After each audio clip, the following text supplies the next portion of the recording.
एक नई वीडियो के साथ आज मैं फिर हाजिर हूं, आपका होस्ट दोस्त विक्रांत जोशी। आपका स्वागत करता हूं मेरे रिव्यू मास्टर में, जिसमें हम लेके आते हैं वर्ल्ड अफेयर्स और डिफेंस के दिन भर की टॉप खबरें। तो चलिए जान लेते हैं। सबसे पहले हम लोग बात करेंगे पाकिस्तान के आईएसपीआर की। आईएसपीआर का ये दावा था कि भारतीय सबमरीन उन्होंने डिटेक्ट की है और उसकी वीडियो भी जारी की थी, फुटेज भी जारी की थी। साथ ही साथ उन्होंने एक कोऑर्डिनेट जारी किया था, जीपीएस कोऑर्डिनेट जारी किया था कि कहां पर उन्होंने हमारे भारतीय सबमरीन को पकड़ा है या डिटेक्ट किया हुआ है।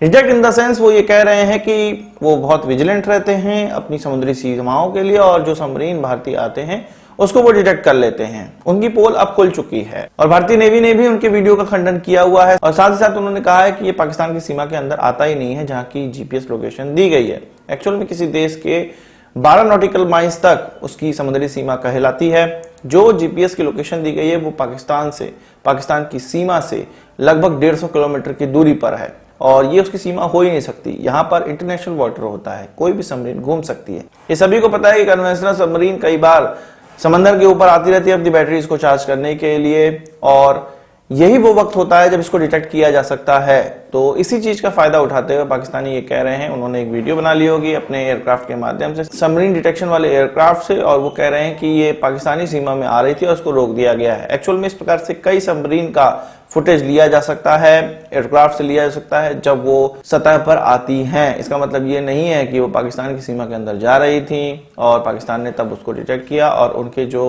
घुसपैठ है उसको रोका।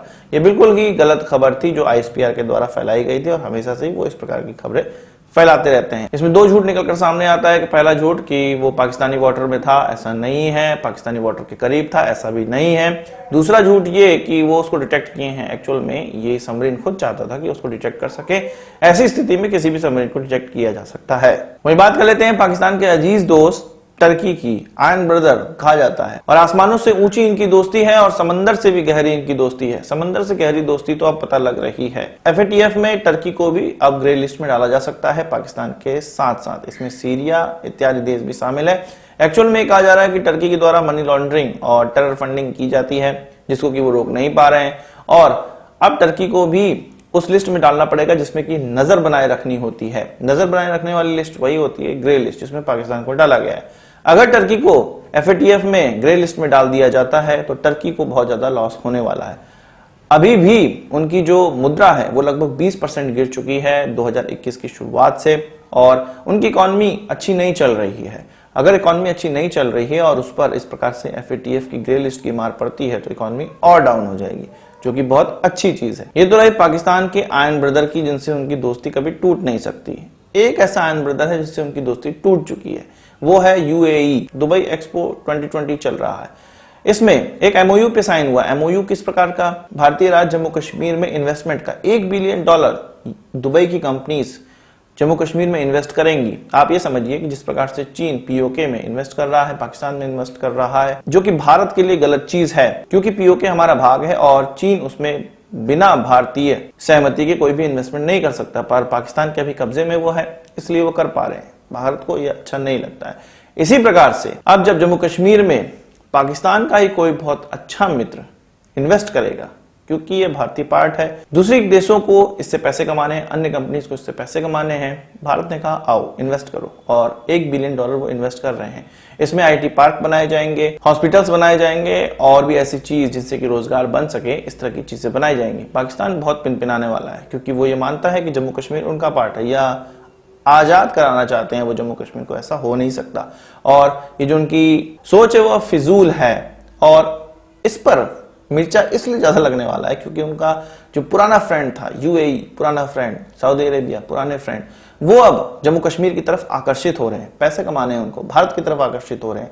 साथ ही साथ एमओयू में ये भी कहा गया है कि ये जो पाकिस्तानी प्रोपेगेंडा है जम्मू कश्मीर को लेके, उसको भी बस्ट करने में वो सहायता करेंगे, या इंटरनेशनल क्षेत्र में या इंटरनेशनल जगत में वो इस चीज का खंडन करेंगे, इस चीज के विरोध में रहेंगे। बात कर लेते हैं चीनी बॉर्डर की। चीनी बॉर्डर में 2 बोफोर्स गन लगाई गई हैं, एक तो आर्टिलरी गन, दूसरी एयर डिफेंस गन जिसको L-70 कहा जाता है, ये पुरानी गन थी, भारत के पास थी, वर्ल्ड वॉर 2 की गन है, ये भी बोफोर्स की गन कहलाती है। इसको BEL ने अपग्रेड किया है। अपग्रेड में इसमें कंप्यूटर सिस्टम लगाया गया। इसका इस्तेमाल किसी भी एरियल टारगेट को नष्ट करने के लिए किया जा सकता है। इसको भारत तिब्बत सीमा की ईस्टर्न बॉर्डर पर लगाया गया है, अरुणाचल प्रदेश में लगाया गया और किस सेक्टर में, तवांग सेक्टर में और बामला इलाके में इसको लगाया गया है। ये वही इलाका है जिसमें 1962 में चीन ने अटैक किया था और चीनी और भारतीय अधिकारियों का मिलने का क्षेत्र भी है। इस जगह पर लगाने के साथ ही साथ चीन को भारत एक संदेश देना चाहता है कि किसी भी प्रकार की हिमाकत अगर चीन की तरफ से होगी तो उसका मुंह तोड़ जवाब दिया जाएगा। अब आप सोच रहे हो कि भारत इस प्रकार की घोषणाएं क्यों कर रहा है कि हमने बोफोर्स लगा दी, हमने L-70 गन लगा दी।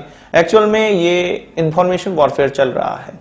दोनों ही देश एक दूसरे को डराना चाहते हैं अपने अपने डिप्लॉयमेंट से और ये बताना चाहते हैं कि सजग रहो, नहीं तो कुछ गड़बड़ हो जाएगी और ये मामला एस्केलेट हो जाएगा। इसी प्रकार से चीन ने कहा है कि PCL-181 हाउवित्जर गन जो कि टायर माउंटेड गन है, आर्टिलरी गन है, उसको उसने LAC पर 100 की संख्या में डिप्लॉय किया है और उसका ये कहना है कि M777 हाउवित्जर, लाइट हाउवित्जर जो कि भारत के द्वारा अमेरिका से खरीदी गई है, 3 रेजिमेंट उसकी LAC पर लगाई गई है और LAC के लिए ही स्पेशली इसको खरीदा गया है। ऐसे ऊंचे इलाके जहां पर इसको आसानी से ट्रांसपोर्ट किया जा सके, भारत के द्वारा इसका डिप्लॉयमेंट किया गया, इसलिए चीन के द्वारा इस प्रकार की गन का डिप्लॉयमेंट किया जा रहा है इसके विरोध में। और उनका ये भी कहना था, ये प्रोपेगेंडा उन्होंने फैलाया वीडियो के माध्यम से कि इसकी जो मारक क्षमता है वो 2 गुनी है M777 के, होगी 2 गुनी, पर इसमें वो कैपेबिलिटी नहीं है जो कि M777 में है। आसानी से सीनूक हेलीकॉप्टर के द्वारा इसको दुश्मन की नाक के नीचे डिप्लॉय किया जा सकता है और उससे दुश्मन को मजा चखाया जा सकता है। पर ये जो टायर माउंटेड गन है जिसका वजन लगभग 25 टन के है, उसको इतनी आसानी से डिप्लॉय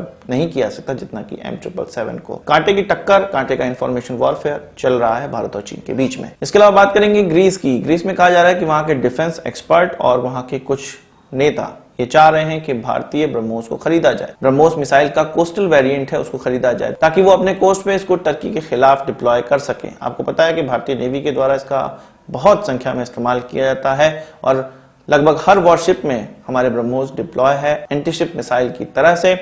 अब ग्रीस के लोग ये चाहते हैं, ग्रीस के जो एक्सपर्ट हैं वो ये चाहते हैं, वो सरकार को ये कह रहे हैं, हालांकि सरकार के द्वारा उनकी हमारे सरकार से कभी बात नहीं की गई है इस चीज के मामले पे। एक बार केवल उनके द्वारा ब्रह्मोस से क्वेरी की गई थी, इसके अलावा कोई बातचीत नहीं हुई है। पर जो सुबकाहट है उनके देश में स्टार्ट हो गई है और हम देखेंगे कि फिलीपींस के बाद दूसरा कस्टमर हो सकता है ग्रीस ही निकलकर सामने आए। आज की इस वीडियो के लिए बस इतना ही। आशा करता हूँ वीडियो पसंद आया होगा, आपको एक बड़ा थम्स अप देंगे। इस वीडियो से मुझे सवाल सुझाव कमेंट बॉक्स में जरूर लाइएगा और यदि आपने हमारा चैनल तो सब्सक्राइब नहीं किया उसे भी कर लीजिए क्योंकि हम इस प्रकार की वीडियो लाते रहते हैं। नमस्कार, थैंक यू, जय हिंद।